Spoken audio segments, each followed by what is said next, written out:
I think it's crazy. I think Ron DeSantis is putting politics over public health. I think a lot of people are going to think twice about going to Florida. I don't think measles was a souvenir that you were looking to return with after a trip to Disney World. That's what I think.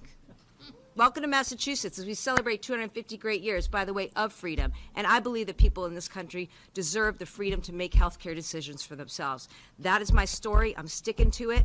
And, you know, it's just really shameful what's going on in D.C., especially, you know, I hope you guys saw today.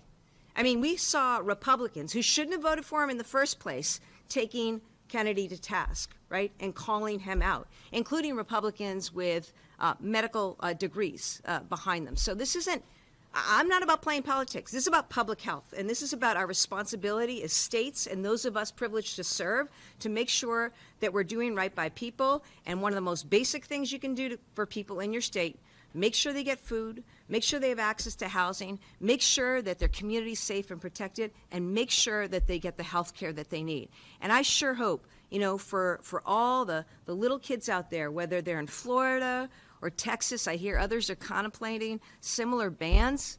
You know, look at the outbreak we saw in the Southwest earlier this year, okay?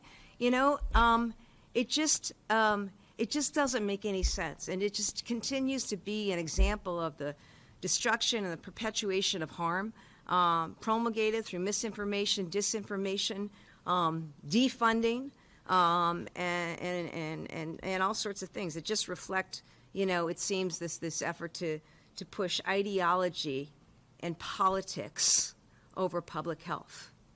It blows my mind. I can't imagine as a governor ever doing something like Ron DeSantis did that puts people in harm's way.